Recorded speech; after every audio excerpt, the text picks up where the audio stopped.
Então, tá bom? Então, dentro da questão dos objetivos aqui, nós vamos retomar um dos objetivos que foi da semana passada. Peraí que saiu aqui.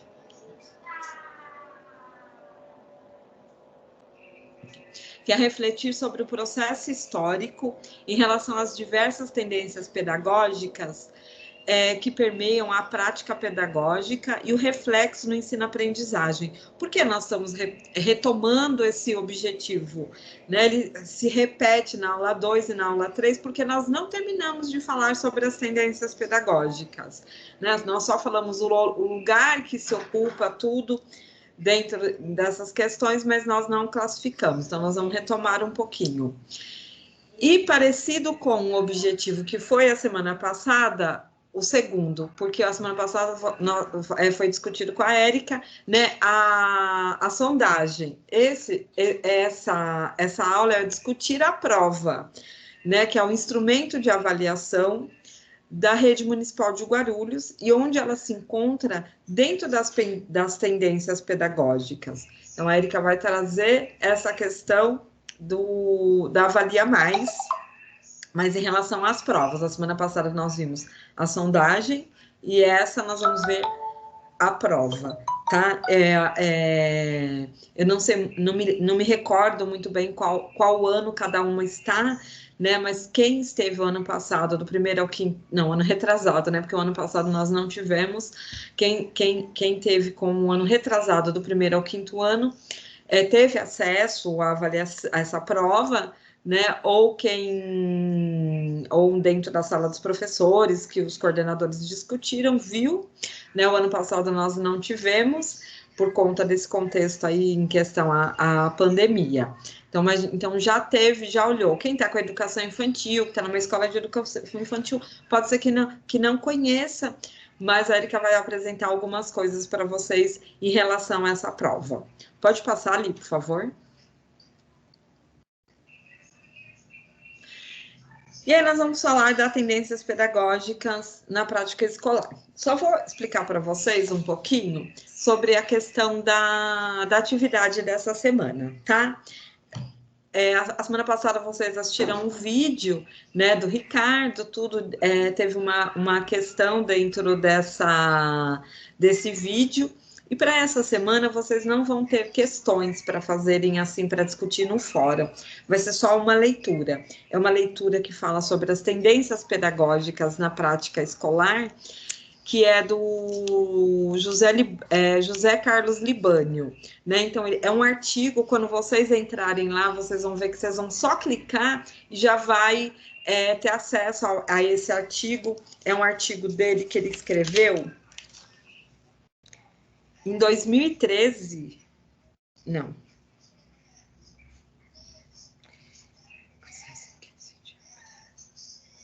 E apesar da idade, né, como eu falei, apesar do tempo, é muito atual, porque ele traz essa discussão em relação às tendências, e é algo que não cai de moda, é uma tendência mesmo, né? E também eu queria falar para vocês, então, quando vocês lerem esse artigo, ele tem 16 páginas, aí vocês podem dividir, ler durante o decorrer da semana, e quando vocês lerem, vocês vão ver que ele traz o quê? Ele traz as divisões das tendências, né? Que a gente vai ver que ela é dividida em 2 grupos, eu já vou falar um pouquinho, e ele traz a caracterização, ele explica qual a postura da escola dentro dessa tendência, qual a postura do professor dentro dessa tendência, como é olhado o ensino-aprendizagem, então ele traz uma caracterização. Hoje eu vou só passar um pouquinho, mas vocês vão ter com detalhes quando vocês acessarem o artigo do Libânio. O Libânio, ele tem aí alguns textos, tem alguns livros, e esse livro aqui, que chama Didática,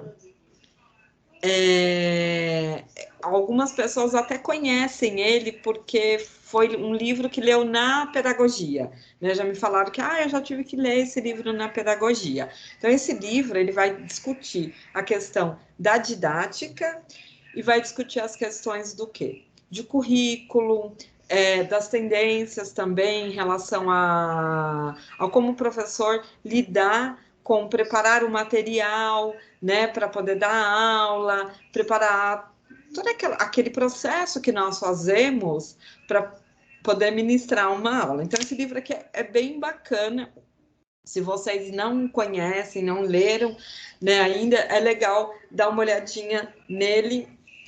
E até para vocês verem que o Libânio, eu gosto muito do trabalho dele, e ele sempre vai assim, olhando para o professor e vai vendo as contradições que tem em relação ao ensino-aprendizagem e à sociedade e ao professor também, né? Ah, se o professor faz isso, é porque é isso, se faz aquilo, é porque é aquilo. Então, ele vai trazendo essa discussão e é bem legal para a gente ter uma consciência do nosso papel. Ele também tem esse livro aqui, Temas de Pedagogia, né? Diálogos entre a didática e o currículo. Também é um livro bem rico, não é só dele, né? Tem vários artigos que ele traz de outros professores, mas ele é o organizador. Também é bem bacana para a gente, principalmente nesse tempo, né, que nós estamos vendo aí a questão da base, do QSN de 2019, que de certa forma ele está sendo implantado, né, ele começou ano passado mesmo, saiu ano passado,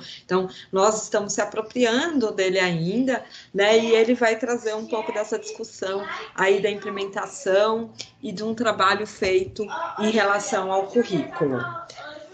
E aí, nesse slide, tem esse daqui, Filosofia da Educação, que é do Cipriano, que o Cipriano também, o Lucchesi, né, ele discute, esse Filosofia da Educação, ele discute as tendências pedagógicas, assim como o artigo do Libânio, que está para ser feita a atividade durante a semana, o Lucchesi, ele vai pontuar também as tendências, cada uma delas vai caracterizar, vai falar sobre a escola, é um outro material também para consulta. Aí, por enquanto, é esse. Depois eu vou mostrar mais dois para vocês, mas quando chegar na hora certa. Então, esses materiais, depois a gente coloca lá para vocês na parte do, como se diz, para vocês caso vocês se interessarem, ter a editora, o nome direitinho do livro, tá bom? E às vezes, eu não sei se tem alguma coisa na internet, mas às vezes tem coisas que tem partes, né, em PDF que dá para baixar para poder ler. Então, vamos lá. Então, a leitura é do artigo, tá? Durante a semana. Esse é a leitura. Os livros é só um complemento para quem se interessar. Pode passar ali, por favor. É só fazendo aquele processo de relembrar, né? Então, nós falamos, né? Somos seres políticos, querendo ou não, a semana passada, né? Por quê? Porque nós somos seres que vivemos dentro de uma prática social, somos seres sociáveis, somos seres que compartilham, somos donos de discursos. Então, nós falamos, né, que a política, ela não está só atrelada à questão de urna e partidário, né? Mas ela é muito mais do que isso. Também falamos quem somos, né? Somos atores sociais. Dentro da escola nós temos um papel relevante, né? Uma responsabilidade. Sempre a gente tem que pensar assim, né? Eu acho que vocês assistiram ao vídeo da Adriana, né? Que nós indicamos da Adriana Bauer, a semana retrasada, e a diretora que compartilha lá a questão dos índices, ela traz uma questão muito interessante, que ela fala assim, quando nós olhamos o problema, nós não buscamos, como chama? Culpados. Nós tentamos ver o quê? A solução do problema, né? A resolução. E aí, nessa questão de quem somos, nós sempre temos que tirar aquela questão assim, sempre o aluno é culpado ou sempre o professor é culpado. Não, não existe um culpado, existe um problema para ser resolvido e dentro disso nós temos que analisar qual a melhor forma para se resolver. Bem parecido com o que a gente vê dentro da avaliação. Fez a avaliação, pontuou uma realidade, dentro dessa realidade nós vamos perceber qual é como se é positivo ou negativo, se é negativo, como nós vamos lidar com esse resultado para resolver, sem pensar em culpados. Então, muitas vezes o professor carrega essa questão de culpa, dentro do quê? Dentro da sua identidade de quem somos, né? Isso nós precisamos perder a culpa e pensar no quê? Nas soluções que nós podemos buscar para resolver os conflitos que ocorrem dentro desse processo ensino-aprendizagem. E aí, o lugar que nós ocupamos como educadores e o lugar que nossos educandos ocupam, que é aquela questão que nós falamos, lembra que aquele desenho, né, que fala, nem o professor é detentor do saber, senão nós entramos numa educação bancária, nem o aluno, porque ele não tem maturidade para isso, né, ele vai precisar de alguém que o oriente. Vocês vão ver muito o Libani falando sobre isso, quando vocês lerem o artigo deles, né, prestem bem atenção que é bem legal essa parte que ele traz isso, principalmente no finalzinho, na conclusão, mas nós vamos ver dois atores que ocupam espaços, que cada um ocupa o seu espaço, mas que compartilham, que entrelaçam entre si e que vão se ajudando mutuamente para que a gente olhe para uma sociedade que não seja reprodutora, mas que seja transformadora para as nossas vidas. E aí nós falamos, por último, que era uma tendência, que nós falamos que é uma moda, né? Mas não é uma moda que a gente gosta tanto, né? De roupas, calçados, mas não deixa de ser uma moda, guarda isso. A tendência pedagógica também é uma moda, né? Mas de uma outra forma. Então, nós, relembrando, a aula foi isso, da semana passada. Pode passar, por favor, Li? Obrigada. E aí nós falamos dentro da questão das tendências pedagógicas. Então, nós temos a tendência pedagógica, ela é dividida em dois grupos, que é a liberal e que é a progressista. A liberal, apesar de ter esse nome, o que acontece? Nós vamos escutar a tendência liberal, muitas vezes nós vamos fazer confusão um pouco com a libertadora do Paulo Freire, mas não é. Essa liberal, ela é o quê? Ela é uma tendência que ela vai fazer o quê? Ela vai procurar reproduzir a sociedade, reproduzir as práticas sociais que nós já temos. E a tendência liberal, que ela está dividida aí, nós vamos ver em quatro, né, em quatro tendências, o que acontece? Ela é uma tendência que ela vai tentar reproduzir uma sociedade capitalista, né? Então, dentro do sistema capitalista, ela vai tentar reproduzir. E ela vai ela vai trazer todo um processo que nós vamos perceber que não traz o quê? Uma conscientização do sujeito, né? Da vida dele, né? Então, ela sempre vai trazer a reprodução. E aí, para começar, nós temos o quê? A tendência tradicional. A tendência tradicional, ela vem lá de Comênios, da Didática Magna, da época dos jesuítas. Lembra de quando a Érica trouxe a segunda aula da Érica, ela falou muito, que ela trouxe a questão da história da avaliação e ela traz a questão do ensino, né, nesse formato aí dos jesuítas, né? É uma escola que pensa na disciplina do aluno, né? Ela reproduz a prática capitalista que vem lá dos liberais, lá dos burgueses, né? E então há uma reprodução da sociedade. Os conteúdos, eles são ministrados pelos professores, né? O professor, ele olha o aluno, a criança, como mini adulto, e o que acontece dentro dessa prática, ela é muito conteudista, né? Então, o que vai acontecer? É o que o Paulo Freire mesmo fala, tá, meninas? É a questão o professor é detentor do saber e ele vai depositar todo aquele aprendizado no aluno. O aluno, ele vem para a escola, se olha o aluno dentro dessa prática como uma tábua rasa. É uma criança que não sabe nada. Então, criança vamos pensar aí numa criança que chega, nesse momento, eu vou tirar um pouquinho da educação infantil mesmo, porque nessa época que não tinha educação infantil, perdão.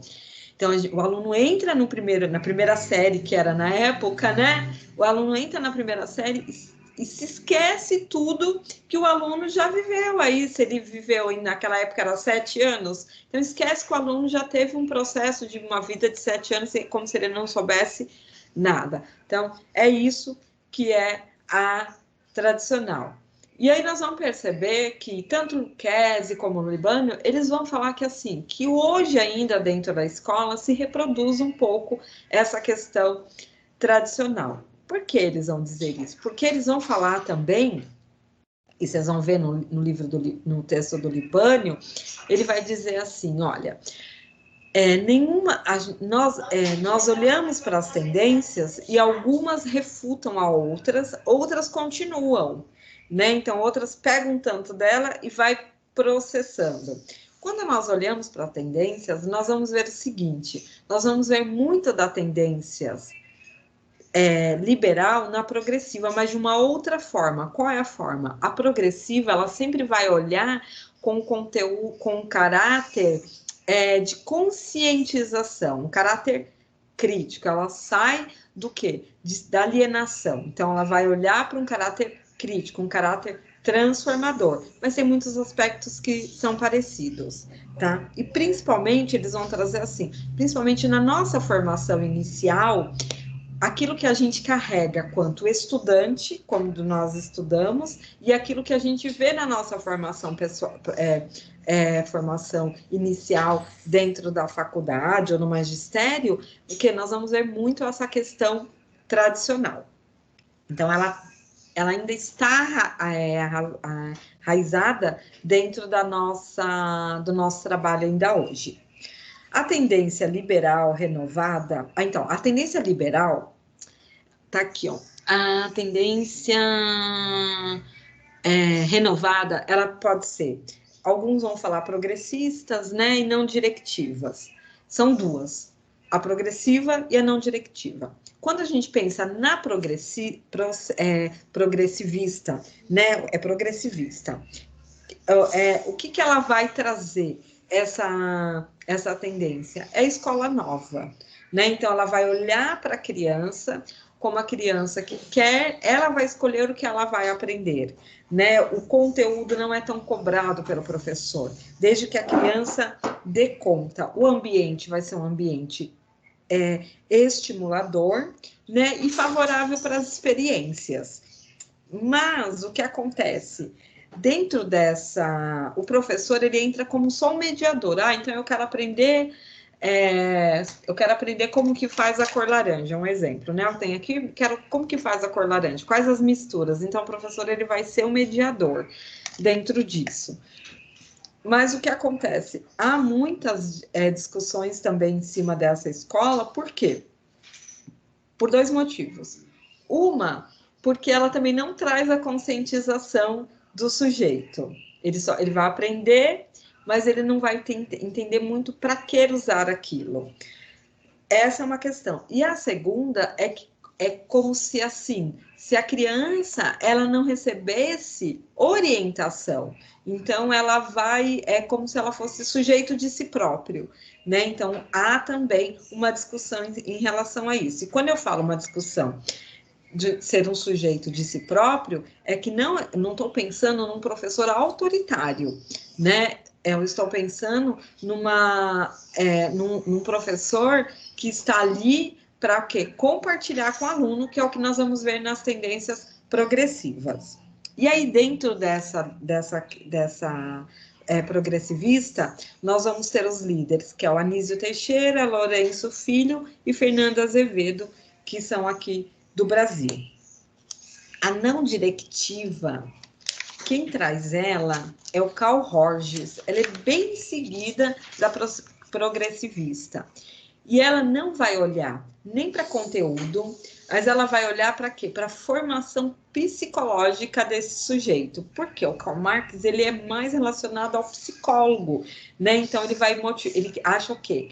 Que o aluno ele tem que ter uma formação o quê? Emocional. Se ele tiver com uma formação emocional boa, ele vai ter um bom aprendizado. Então, essa ela não vai dar ênfase na aprendizagem de conteúdos, na aprendizagem de saberes ali, vamos pensar, de questões matemáticas, português, não. Ele tira tudo isso e ele vai olhar só para o sujeito, formação psicológica do sujeito. Também não é uma tendência que vai ser transformadora. E, por último, nós temos a tecnicista. A tecnicista, ela está relacionada ao mercado de trabalho. Até hoje nós temos o quê? O Senai, né, essas escolas técnicas, que ela é dessa época aí que, né, que prepara o indivíduo também prepara o indivíduo para o trabalho. Ela só pensa nessa questão. E é o quê? É a forma, como que a tecnicista vai olhar? É a forma da produção, né? Então, o conteúdo, ele vai ser o centro, e o professor, ele vai ser o quê? Transmissor, né? E nós entramos novamente no quê? Na educação bancária do sujeito. Por quê? Porque o professor, ele é transmissor do conteúdo e ele vai ensinar o aluno o quê? Como que é feita essa produção, né? Está relacionado à mão de obras, tá? Depois disso, nós entramos nas tendências progressivas. E como eu falei, qual a diferença entre uma e outra? Guarda isso para vocês. A diferença é que as tendências liberais, que são aí divididas entre a tradicional, a renovada, que é não diretiva e progressivista, e a tecnicista, elas não vão ter um cunho que transformador, né? Ela vai ter um cunho que reprodutor da sociedade. Quando nós entramos na progressivista, ela vai ter o quê? Um cunho transformador. Então, a primeira que nós temos acho que meu mouse está aqui em cima, a libertadora. A libertadora, ela vai trazer o quê? Ela vai trazer um sujeito cidadão crítico humanista. E quem é que traz como chama? Essa tendência é Paulo Freire, né? Então, Paulo Freire é que traz essa tendência libertadora, né? Ele traz a questão do opressor e ele vai trazendo aí o quê? Como que o professor pode trabalhar com o aluno no sentido do aluno refletir sobre a sua realidade e refletir sobre aquilo que ele está aprendendo. Na verdade, o Libani, ele vai falar o seguinte sobre o Paulo Freire. Ele vai falar assim, que Paulo Freire, e eu já vi também outros autores dizendo sobre isso, Paulo Freire, ele trabalha com uma educação informal. Por quê? Porque a aprendizagem dele, na verdade, ele trabalhou muito fora da escola, né? A não ser com os adultos, mas mesmo quando ele trabalhou com os adultos, era muitas vezes em instituições, em ONGs, tudo.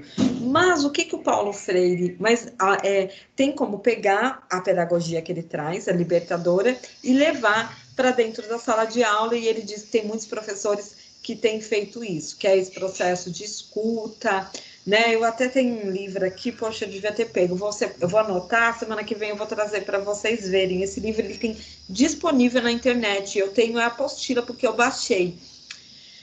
É uma entrevista que ele faz, ele vai discutindo com outro autor, e ele vai trazendo muito isso. E é muito interessante essa fala do Paulo Freire, porque ele vai contando como ele foi se aprimorando na prática dele também, como ele foi mudando a prática dele em relação aos adultos, porque ele via os adultos chegando na escola para trabalhar, mas eram muitas vezes pessoas mais velhas que ele, muitas vezes, por ser mais velho, tinha outras vivências sociais, outras experiências, e ele começou a perceber a necessidade de mudar a forma de lecionar para que pudesse, para que esses alunos tivessem o quê? Vida, né? Tivessem interesse em aprender, né? Porque eu acho que o grande mistério, né? Eu, Simone, entendo isso, que o grande mistério para nós dentro da escola é exatamente fazer, né? Com que os nossos alunos tenham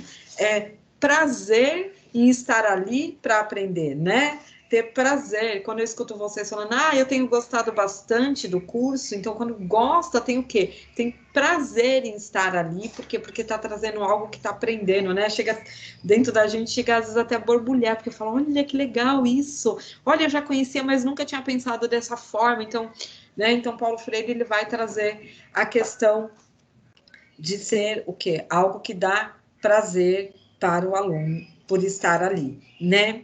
E a tendência progressiva libertária, ela vai ser voltada o quê? Para as necessidades diárias do aluno, né? Ela propõe conteúdos e problemas práticos, mas não há uma cobrança com exames em relacionada aos alunos, né? Ela quer ver ali que o aluno mostre na prática. Essa tendência, ela também está um pouquinho relacionada ao anarquismo. Por quê? O que acontece dentro dessa tendência libertária? É uma tendência que vai ser tudo de forma muito democrática. Não que a democracia traz anarquismo, mas quando vocês estudarem dentro do texto do Libânio, vocês vão entender um pouco o que ele quer dizer nesse sentido de anarquismo. Né? Então, assim, seriam revoluções, transformações, mas de uma forma mais até pressionada pelo povo, tudo, né? Então, está dentro dessa tendência. É uma tendência que deixa um pouco solta também a educação, eu vejo, né? A gente acaba dando as nossas opiniões. Eu gosto muito da questão do Paulo Freire, e quando vai para essa crítica social dos conteúdos, amarrando as duas aí, eu acho que ela dá uma boa prática para um trabalho dentro da sala de aula, né? Mas é lógico que vocês vão ler e vocês vão observar cada uma delas, né? E dentro da questão crítico-social dos conteúdos, nós vamos ter quem traz essa tendência.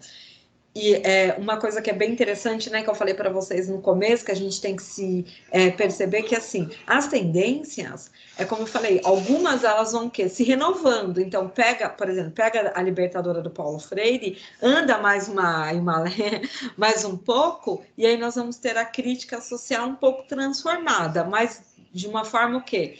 Apesar de ser transformada, mas de uma forma que olha para o sujeito como crítico e traz uma transformação para a sociedade. E aí o Idemir Valsaviani, ele vai trazer isso. Ele vai, dentro desses livros aqui, tem A Escola e a Democracia, que é dele também, que ele vai trazer um pouco desse sujeito transformador, mas essa pedagogia histórico-crítica do Idemir Valsaviani,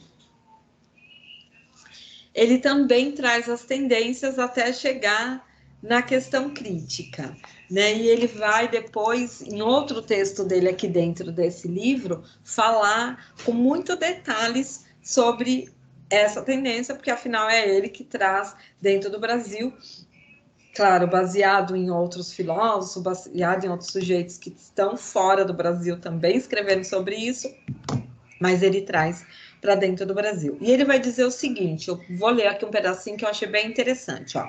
Ele tem como objetivo principal a transmissão dos conhecimentos, mas de forma significativa que contribui para a formação dos indivíduos críticos, emancipados, assegurando a inclusão social dos sujeitos, né? Então, ela é a favor ao quê?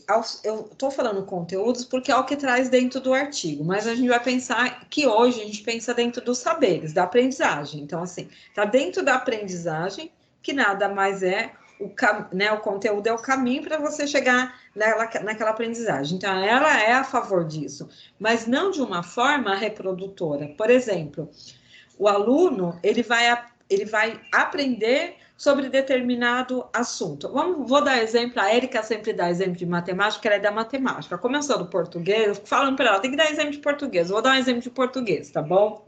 Eu vou falar sobre a produção textual.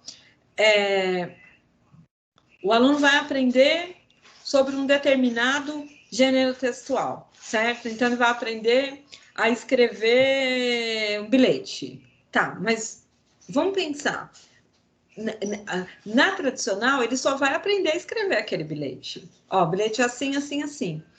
Na transformadora, ele vai pensar sobre o bilhete. Então, assim, ele não vai só aprender, ele vai aprender para que serve, qual o contexto que é usado. Então, ele vai refletir sobre aquele instrumento, sobre aquele conteúdo, sobre aquela aprendizagem que ele está tendo acesso, né? Então, não se deixa os conteúdos de lado, tá? Não se deixa as aprendizagens de lado, mas se reflete sobre qual é o contexto que vai ser usado, por que se usa, o porquê se aprende, se discute sobre isso dentro dessa tendência, né? Então, você vai aprender sobre tabuada, tá? Mas o que é a tabuada? A tabuada, ela não se resume em 2 vezes 2 é 4, decora aí. Não, não é isso. Tem um porquê. São conjuntos que têm aqueles elementos dentro dele que, sendo multiplicado, vai dar isso. Em qual contexto que eu vou usar? Né? Então, se analisa, se reflete sobre aquilo, o porquê está se aprendendo, quando vai usar, qual é o que carrega. Né? Então, a tendência crítica social dos conteúdos, né, que o Demerval Saviani traz, é sobre isso, refletir, né? E não só refletir, mas o quê? Também você fazer o quê? Porque a grande jogada hoje da aprendizagem, a gente fala isso, não é só o aluno ter acesso à questão cultural, mas é ele também saber produzir, né, essa questão cultural, né? Então, é exatamente isso que essa tendência vai trazer. Bom, meninas, como eu disse, era só uma repassada rapidamente sobre elas, para vocês poderem, depois, vocês vão ler com mais profundidade os textos. Nós vamos colocar esses livros que eu comentei para vocês, se vocês se interessarem por alguns, lá no Saiba Mais. Mas não, eles não são obrigatórios para conseguir o horário do curso, que mesmo esse aqui, né, do Libânio, que é o artigo. A Érica agora vai falar com vocês sobre a prova do Avalia Mais, né, a avaliação, que é um dos instrumentos, e dentro disso ela vai caracterizar aí a questão da tendência pedagógica. E é isso, e se dentro disso vocês ficaram com alguma dúvida, anotem, podem anotar, e a hora que a Érica entrar para compartilhar, se vocês quiserem trazer alguma questão, vão estar aqui, tá bom? Um beijo para vocês, né, e se não tiver nada de dúvidas, eu não voltar mais, uma boa semana para vocês, se cuidem, e terça-feira que vem, se assim Deus nos permitir, estaremos juntas novamente, tá bom? Beijos. Érica.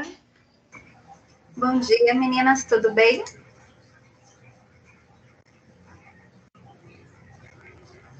Bom, então, nosso momento de socialização vai ser ao final e nós gostaríamos muito que vocês participassem, tá?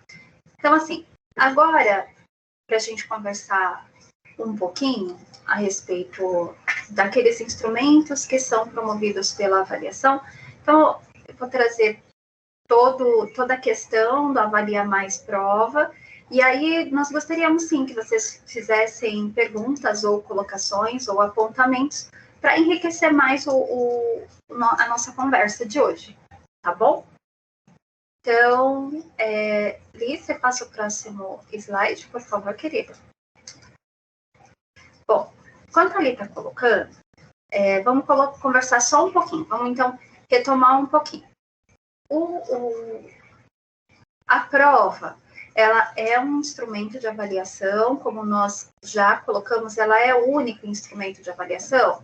Não, não é, mas ela é um instrumento. No caso, aquela prova que ela é oferecida pela secretaria, como nós também já falamos, ela traz a avaliação de algumas aprendizagens que são mensuráveis, né? Então, olha ali, o Avalia Mais, que é o conjunto de todas as avaliações que são realizadas pela secretaria, então a gente está falando de todas as sondagens que são organizadas, das avaliações do primeiro, segundo, terceiro, quarto e quinto ano, no que se refere às aprendizagens de língua portuguesa, que é o educando em seu processo de comunicação e expressão, e a matemática, que é o educando em seu processo e a sua relação com a educação matemática, e as produções de texto. Então, nós estamos falando nesse conjunto de ações que são acompanhadas pela secretaria. Então, tudo isso é chamado de Avalia Mais, tá? Então, Avalia Mais é uma ação da Secretaria de Educação do município de Guarulhos que inclui um conjunto de instrumentos avaliativos que geram dados estatísticos sobre o desenvolvimento de aprendizagens mensuráveis. Isso também nós já falamos na aula anterior, né? Então, assim, o que esses instrumentos geram? Para a escola, que pode ser utilizado lá, nós já falamos sobre isso, ele vai ter uma representatividade. Quando nós olhamos para esses dados lá na secretaria, são dados estatísticos, eles nos contam alguma coisa, nós transformamos eles em números para que eles possam nos contar como que está o processo de desenvolvimento de determinadas aprendizagens. Lembrando que a gente está falando de aprendizagens que são mensuráveis. Só para a gente retomar mais ou menos como seria. Seria assim, se a gente pegasse lá a unidade temática de leitura. Ó, Cis, escolhi uma de língua portuguesa, tá bom? Não de matemática. Então, olha lá. Lá do segundo ao quinto ano, nós temos uma aprendizagem dentro dessa unidade temática que diz assim, que o aluno deve escolher diversos suportes textuais, considerando as condições de produção e circulação, levantando hipóteses relativas ao textos que poderão ser lidos, fazendo antecipação da leitura a partir do suporte. Veja, como é uma aprendizagem que parte da escolha do aluno, ela não tem como ser mensurada, né? Então, ele vai escolher. Quando a gente fala de diversos suportes textuais, eu posso ter e gêneros textuais, eu posso ter textos que são de mais fácil compreensão, textos de mais difíceis. Então, assim, vai depender da escolha do aluno, daquilo que ele gosta, daquilo que lhe dá prazer. Então, mensurar essa aprendizagem é muito complexo, né? E é uma aprendizagem que ela vai do segundo ao quinto ano, né? Então, ela precisa ser desenvolvida, e eu acredito que é uma aprendizagem que deva ser desenvolvida até ao longo da vida. Então, a gente começa a trabalhar com ela, mas a gente não tem como garantir que o aluno, ao final do quinto ano, tenha consolidado ou não essa aprendizagem. Ele sempre vai estar no processo.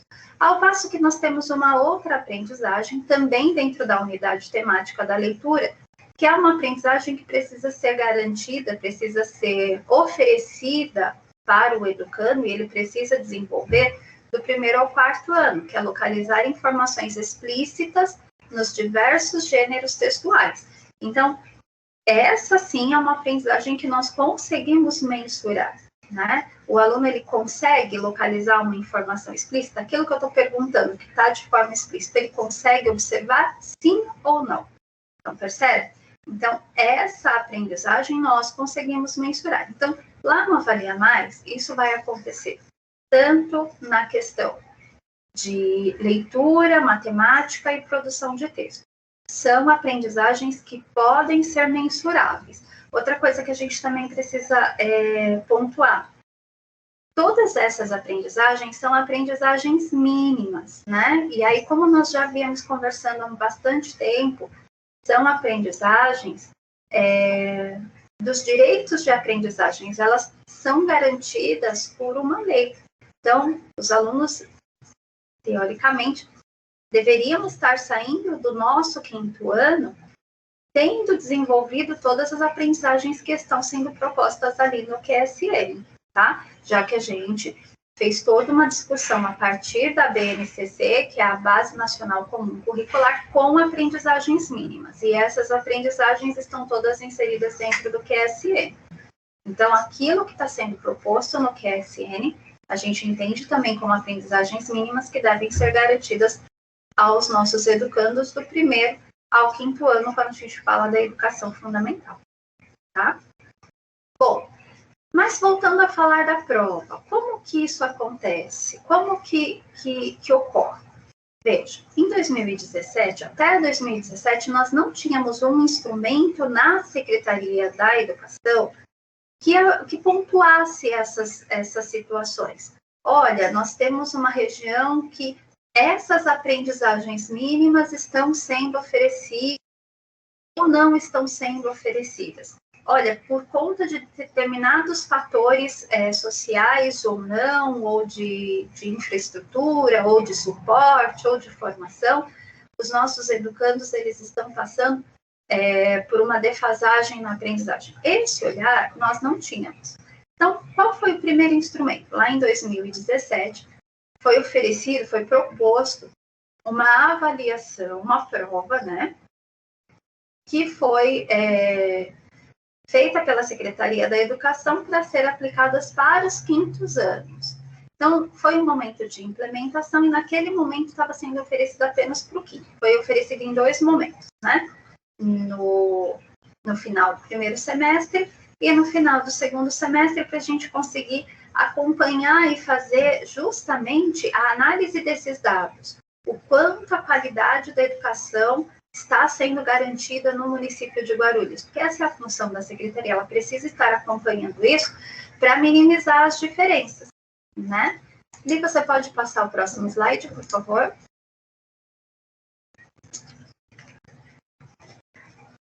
E aí, então, formou-se um grupo de trabalho, e esse grupo de trabalho tinha a tarefa de pensar na elaboração dos itens que seriam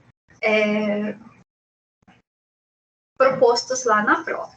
Então, primeiro, o que são esses itens, Érica? É o que a gente chama de questões, né? Então, esses itens seriam as questões que estão lá compostas na prova.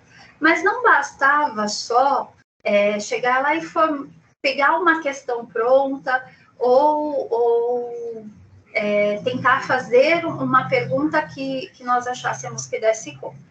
Não funcionava assim. Então, a elaboração desses itens da prova, ela passa por uma série de critérios, né? Então, ela passa por um processo e nós precisávamos estar respeitando esse processo, né? Então, qual seria o primeiro deles? O primeiro seria a escolha do descritor. Por que a gente estava trabalhando com descritores na época? Porque a nossa rede, ela já estava acostumada, já estava trabalhando com os descritores da Prova Brasil. Então, nós tínhamos o QSN de 2005, e esse QSN ele estava organizado em saberes. Os saberes eram muito amplos, né, para a gente estar utilizando ele ou utilizando um recorte. Então, nós optamos lá em 2017 por trabalhar com os descritores, né? Então, o que seriam esses descritores? Os descritores seriam conteúdos associados a habilidades e competências. Então, quando eu faço associação de habilidades e competências com um conteúdo, de acordo com a definição do INEP, eu tenho um descritor. Lembrando que também pela definição do INEP, o que seria a habilidade? A habilidade é um processo cognitivo menor. A reunião de várias habilidades forma uma competência. E essa competência, ela depois vai se tornar uma habilidade para o desenvolvimento de competências maiores. Então, esse é um processo contínuo, um processo que caminha numa espiral e ele não tem fim, né? Então, essa seria a relação dos descritores. E o conteúdo é aquilo que a gente precisa estar trabalhando com os alunos para ampliar o repertório e o conhecimento deles sobre determinada área, né? Então, quando eu falo assim, olha, os meus alunos precisam calcular adições. Então, adições é o conteúdo. Todo processo que envolve adição é o conteúdo. Calcular seria a habilidade, é o que o meu aluno faz com a adição. Então, é o que está envolvido naquele processo como operação mental. Então, o primeiro momento, antes da elaboração do item, nós escolhemos quais serão os descritores que devem ser avaliados, né? Então, nós passamos por esse processo. E depois a gente passa para a elaboração do item, né? Então, veja, todos os itens, eles são construídos pensando numa situação-problema. Uma situação-problema vai ser uma situação significativa que vai estar tentando atender a realidade do nosso público, das nossas crianças. Ai, Érica, mas é muito difícil. Mas existem assuntos que são comuns, né? Então, a ideia é tentar construir um item baseado numa situação-problema que atenda todos os alunos da rede. Então, já começa com uma tarefa bem difícil aí, né? Porque a gente sabe que a gente tem realidades diferentes. Depois, a gente tenta colocar dentro dessa situação-problema temas que sejam atuais, né? Então, assim, nunca pegar alguma coisa que o aluno nunca ouviu falar. Foi tema atual em 1980, mas agora não é. O nosso aluno não tem a proximidade, não tem nenhum repertório a respeito daquilo. E outra coisa muito importante, a gente sempre tenta conversar a respeito de assuntos que o aluno possa estar repertoriado em algum momento, que a gente entende.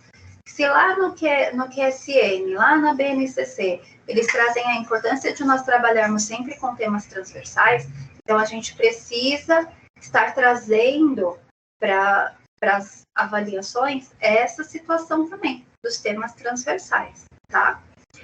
A ideia é não utilizar textos muito longos, né? Aquela coisa que o aluno começa a ler, ele chega no final, pronto, se perdeu, não sabe mais. Ou que o professor tenha que ler para o aluno do primeiro e do segundo ano, o professor começa a ler a situação, o problema, chega na metade, o aluno já esqueceu o começo.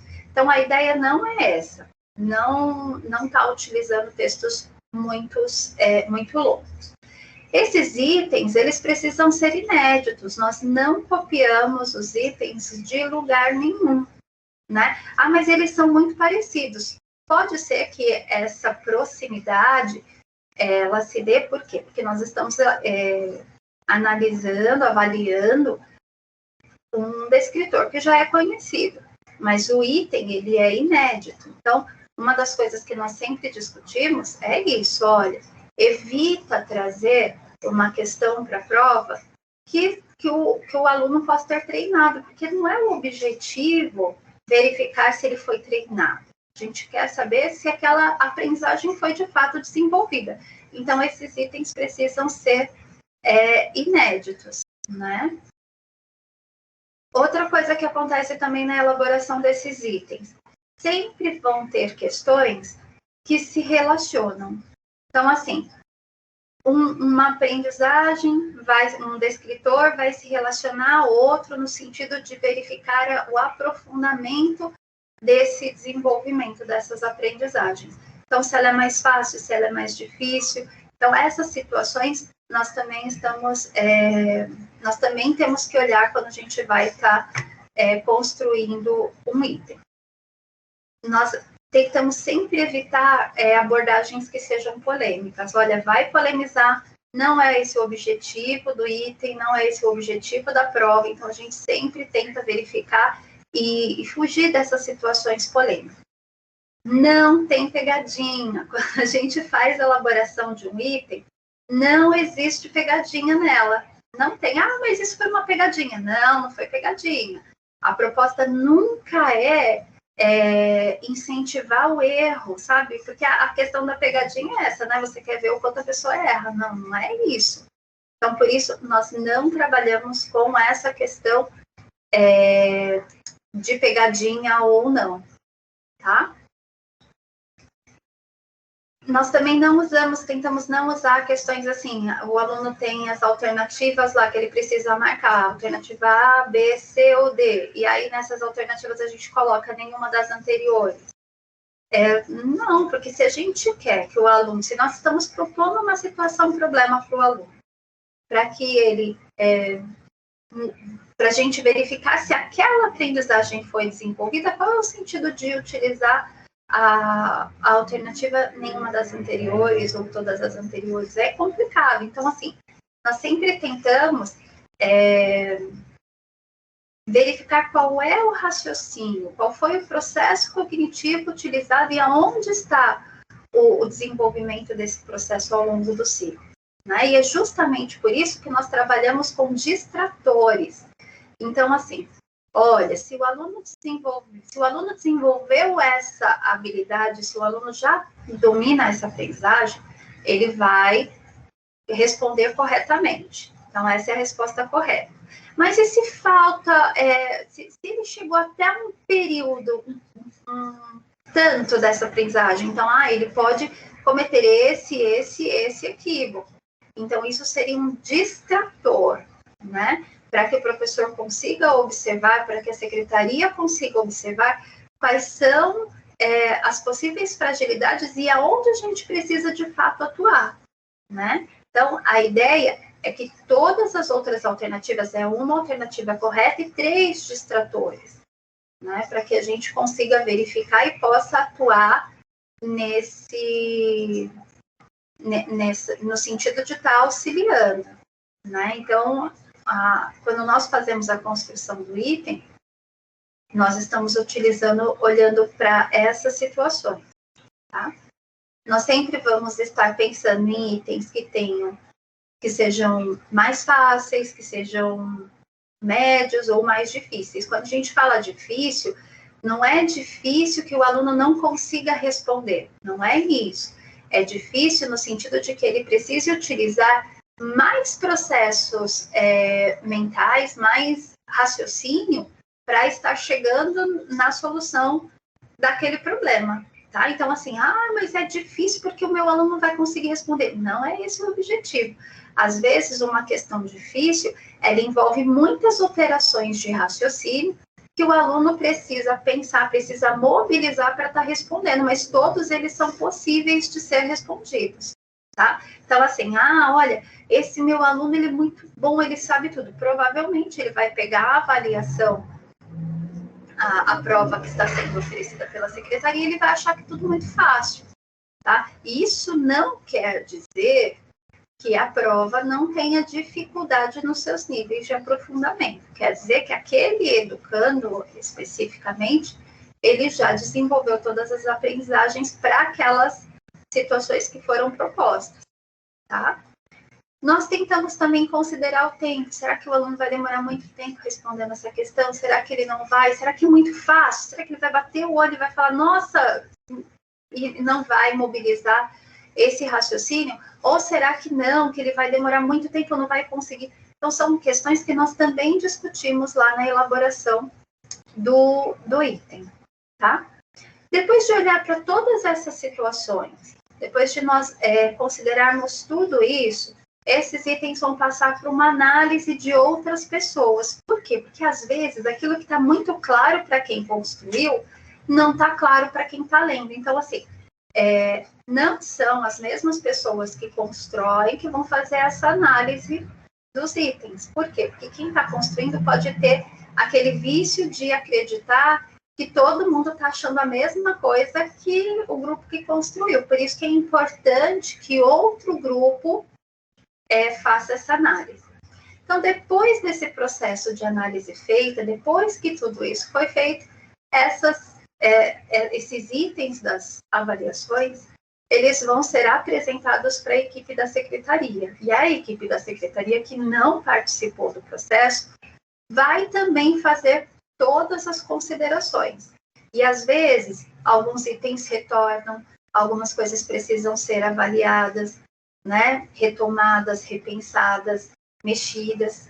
Então, assim, não é um processo de construção muito simples. Não é aquilo que a gente bate o olho e fala, eu vou entrar na internet, vou copiar essa questão, aquela questão e dá certo. Não. Não é isso que é feito lá na secretaria quando se produz essa prova. Depois que todo esse processo, isso demora dias, pessoal. Às vezes demora um mês e meio. A gente sempre tem a questão dos prazos, do tempo, assim como na escola o professor tem, lá na secretaria se tem também, né? E aí a gente vai passar para o processo de impressão dessas avaliações, a organização dessas avaliações, do layout, quem arruma, quem não arruma. essas avaliações chegam lá no núcleo e aí elas são separadas, turma a turma, série a série, para todas as escolas. E aí depois o núcleo de avaliação também estava fazendo a distribuição dessas avaliações, né? Então é um processo bem longo, não é um processo simples, é muito parecido com aquilo que o professor faz na escola, né? Então, essa situação de desenvolvimento, de elaboração da prova, é algo que nós fazemos sempre, né? Então é um trabalho, é um processo bem trabalhoso, né? Mas é um processo que requer muito estudo, muita análise, muita concentração, né? Mas também é um processo que em determinado momento ele passa a ser mecânico, principalmente lá quando a gente fala de organização, separação e distribuição, né? Bom, aí a gente vai para um outro momento, que vai ser assim, como essa avaliação, ela conversa com o professor ou conversa com a escola. Então, Lícia, passa o próximo, por favor, Linda. E aí a gente chega assim, uma das nossas discussões, nós utilizamos os descritores. Como que esses descritores vão conversar com o QSM, que é o documento orientador da nossa rede para o desenvolvimento do currículo, né? Então, pensando nisso, nós construímos um documento que se chamava pauta referencial, tá? Todas as escolas, elas receberam esse manual de aplicação e correção. Elas receberam em 2017, receberam em 2018 e em 2019, tá? 2020 não teve, né? O que seria essa pauta referencial? Então, mais para frente a gente mostra um item e como que a pauta referencial se relaciona a esse item, né? Então, a gente coloca assim, na questão 1, vai ser tratada esse descritor. Aonde esse descritor está relacionado lá no QSM? E aí, vem lá, olha, ele está nesse saber, nesse saber, nesse saber. Isso por quê? Porque até 2019 a gente trabalhava com o QSN de 2015. A partir de agora, nós já estamos trabalhando com o QSN de 2019, né? Também, nesse documento, tem lá o manual de aplicação e de correção. Como que o aplicador, ele vai propor essa avaliação? Olha, a gente precisa garantir que essa seja uma aplicação democrática, seja o mais parecido possível para todas as unidades escolares, né? E por que a orientação é para que não seja o professor da sala que aplique? Porque a gente, quando nós somos professoras de educação básica, eu acho que isso acontece com a maior parte dos professores, de estabelecer um vínculo afetivo com o educando. Então, no momento que esse educando está sendo avaliado, às vezes a gente pode olhar e falar assim, poxa, mas olha, nesse dia eu acho que ele sabia responder aquela questão, mas um pouquinho a mais ele conseguia. O educando, por sua vez, vai olhar o professor e ele também vai sentir essa reciprocidade, né? Aí ele vai olhar e falar assim, ai, mas me dá uma ajudinha aqui. E são situações que podem comprometer a reflexão do educando, né? Não porque se queira fazer isso, mas são situações que mexem, né? O emocional mexendo com a questão do racional. A gente já viu isso em Valon, que é muito possível, né? Então, olha lá, a importância da gente estudar as tendências pedagógicas, né? Da gente conseguir entender como que todo esse processo se estrutura e como todo esse processo influencia na execução de um instrumento de avaliação, né? Então, nós temos que considerar todas essas situações, né? Então, nesse primeiro material que é encaminhado às escolas, estão lá toda a forma de como deve ocorrer a aplicação, a correção e a pauta referencial. Como que eu associo, como que eu relaciono aqueles descritores que estavam sendo avaliados na prova com os saberes que estavam sendo propostos no QSM, tá? Então, esse é um documento de estudo, ele geralmente vai para a escola com 15, 20 dias de antecedência antes da aplicação da avaliação, tá? A ideia era justamente estudar esse material antes da aplicação, para que todos os professores, para que toda a equipe escolar, que a gestão, pudesse se organizar para que esse momento acontecesse. E depois vai um outro documento com as devolutivas sobre algumas questões após a aplicação dessa prova. Por quê? Porque às vezes a gente percebe que algumas questões, elas têm uma fragilidade muito grande. Pode ser que essa fragilidade esteja acontecendo por alguma coisa além das questões sociais que a gente sabe que ocorrem na escola. Por exemplo, uma das questões de matemáticas que são mais fragilizadas é aquela que é referente ao sistema de numeração decimal, as características do sistema de numeração decimal. Nós temos 5 características no sistema de numeração decimal que são fundamentais, isso porque a gente não está falando dos conjuntos numéricos. Então, quando a gente fala de conjunto numérico, conjunto dos números naturais, racionais, reais, inteiros, nós estamos falando de outra coisa. Existe algo que estrutura todos esses conjuntos e que é justamente essa característica do sistema de numeração decimal. E às vezes, quando a gente vai estar propondo esse conteúdo, porque isso é um conteúdo, tá? Quando a gente vai estar propondo esse conteúdo para o educando, a gente às vezes mistura as coisas, né? E a gente acaba não trabalhando essas características do sistema de numeração decimal, e isso vai comprometer toda a aprendizagem dos outros conteúdos que estão relacionados a ele. Então, às vezes, o meu aluno olha e fala assim, mas não consigo multiplicar. Por quê? Talvez o problema não esteja na multiplicação ou na divisão, esteja na compreensão do sistema de numeração decimal.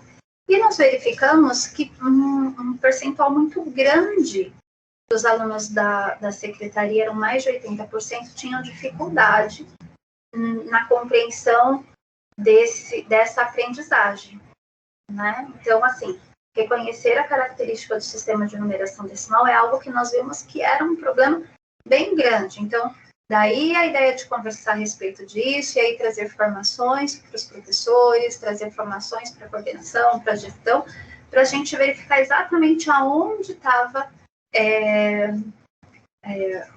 o nó que precisava ser desfeito para que essa aprendizagem de fato fluísse, né? Então, nessa devolutiva, a gente traz e aborda algumas questões. Aquilo que foi observado que na nossa rede tem uma fragilidade maior, tá? Em 2019 também, esse logo do Avalia Mais, ele já chegou a ser difundido, né? Por quê? Porque muita gente olha e falava assim, é uma avaliação institucional, é uma avaliação da rede, é uma avaliação da aprendizagem. Olha, então, avaliação de aprendizagem, avaliação institucional e avaliação da rede são avaliações, mas cada uma dessas avaliações, ela tem um ponto de perspectiva. A de aprendizagem é aquela utilizada lá na sala de aula pelo professor, né, que vai usar todos os instrumentos necessários para verificar a aprendizagem. A avaliação institucional é geralmente aquela feita na escola, mas aí vai ser a avaliação de todos os processos de aprendizagens, do PPP, de como que funciona. Então, ela é ampla, né? E a da rede, ela vai olhar para todos os outros espaços, não só para a aprendizagem do aluno, mas para como que estão sendo distribuídos os recursos. Então, assim, são 3 avaliações distintas, mas muito abrangentes. Então, daí, a gente chama, essa prova, ela faz parte, ela é um instrumento do sistema de provas, de avaliação da secretaria, que é o Avalia Mais. Tá? E aí, passando para o próximo slide, nós trouxemos aqui a exemplificação de um item. Olha, esse foi um item que foi elaborado, tá? Foi proposto para o 3º ano lá em 2019. A questão era assim, observe a capa deste livro. E aí tinha uma capa. Nós tentamos escolher um livro que a maior parte das escolas tinham recebido. De acordo com a capa do livro, o nome do autor é... Aí teve gente que escolheu e falou assim, nossa, mas compor? Por que compor está fazendo parte? Isso daí está muito errado. Na verdade, quando nós elaboramos, lembra a questão do distrator? Então, observa a capa do livro. Vamos pensar no aluno que está lá na escola. Ele está observando a capa do livro e ele, como a leitura faz parte, a roda de conversa, ela faz parte das práticas da Secretaria das escolas que compõem a Secretaria Municipal da Educação, então a gente imagina que algumas coisas são conversadas, né? Então, a gente também sabe, não é o ideal, mas nós sabemos que existem alguns alunos que eles não leem com proficiência lá no terceiro ano, né? Essa é uma questão do terceiro, uma questão, né, mais fácil para o terceiro. Só que todas essas alternativas, elas podem ser encontradas na capa do livro.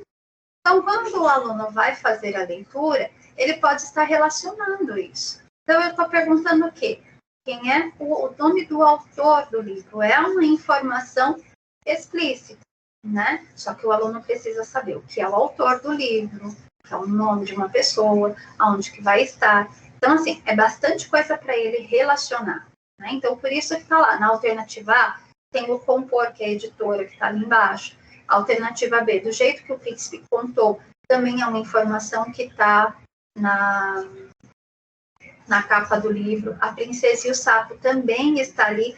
Nós não colocamos a Princesa e o Sapo em cima e do jeito que o Príncipe contou embaixo, justamente porque a como se mostra ali no título do livro, para que o aluno não se confundisse nesse momento, achasse que de repente tinha que marcar as duas alternativas, e o Maurício Veneza, que é o nome do autor mesmo. Tá? Então, veja, quando a gente pensa na construção deste item, ele passou por todo aquele processo de discussão, né? Então, assim, muitas coisas foram levadas em consideração. Às vezes a gente chega lá na apresentação dos técnicos da secretaria, eles também fazem as considerações, a gente volta e discute para verificar se de fato é aquilo, não é, se a gente muda, se não muda. Então, é um processo que envolve muita discussão. E aí, no próximo ali, o próximo é como vai a pauta referencial. Então, olha ali. Era a questão 2, né? O objetivo da questão 2 do descritor, aquilo que nós estávamos avaliando, era se o aluno conseguia localizar informações explícitas em um texto, né? Então, lá no QSM de 2005, nós tínhamos lá no eixo da leitura, né? Nos saberes do eixo que eram relacionados à leitura, localizar dados contidos no texto, que conversa com esse descritor, que era um descritor da Prova Brasil. Construir compreensão global do texto lido, unificando e interrelacionando informações explícitas e implícitas. Né? Então, veja, também era um saber que a gente precisava dar conta, né? E como o QSN ele não estava organizado assim por série, então era o que a gente precisava dar conta no ciclo, né? Agora a gente tem lá do primeiro e segundo e terceiro, terceiro e quarto, quarto e quinto. Então, acho que até orienta melhor, né? E a BNCC também estava sendo muito discutida, né? Desde 2017 ela estava sendo discutida há bastante tempo. Então, quais eram as habilidades na BNCC que se relacionavam com aquele descritor que nós estávamos avaliando? Então, tinha lá que o aluno precisava conhecer o alfabeto, compreender a natureza alfabética do nosso sistema de escrita, dominar as relações entre grafemas e fonemas. Todas essas habilidades eram anteriores ao terceiro ano lá na BNCC.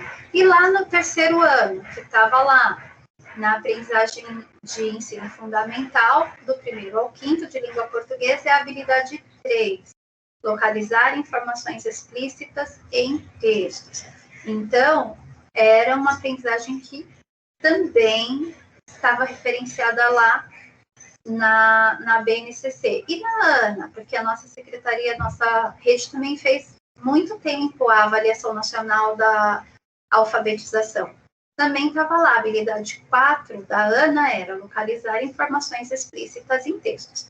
Então, a ideia dessa pauta referencial, de trazer essa informação para o professor, era justamente de validar que tudo aquilo que estava sendo proposto no instrumento de avaliação, ele já era feito pela nossa rede há bastante tempo, porque o QSN já era de conhecimento e de utilização geral, a BNCC era um documento que estava sendo discutido pela nossa rede, e a ANA era um instrumento também utilizado há bastante tempo, né?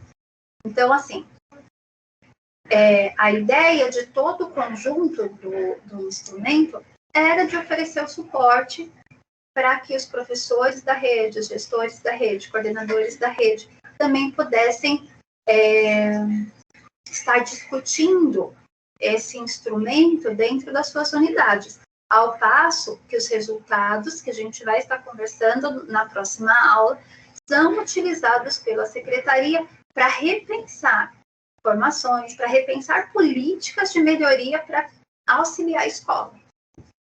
Tudo bem? Ui, quase que não dá, hein?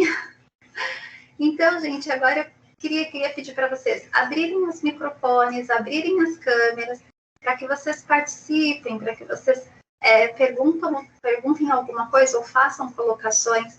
Lembra, tudo isso que a gente discute a respeito das práticas, né, daquilo que nós fazemos, nós sempre estamos trazendo uma reflexão filosófica a respeito disso. Por quê? Porque não é um instrumento cru, não é uma coisa assim distante, né? Então, hoje, você estava refletindo a respeito das tendências pedagógicas, ela faz parte de todo esse processo. O que eu acredito de educação, como eu ajo em relação às aprendizagens, em relação ao desenvolvimento do educando. Então, tudo isso compõe esse momento, tudo isso compõe essa produção, esse trabalho, né? Que vai ser o do professor com o aluno, o do professor com o seu grupo de professores, do professor com a equipe gestora, da escola com a secretaria. Então, tudo isso precisa estar casado. Tudo bem? Então, dúvidas? Vou até desligar o meu microfone. Gostaria, gente, de verdade, que alguém perguntasse alguma coisa, ou se colocasse, ou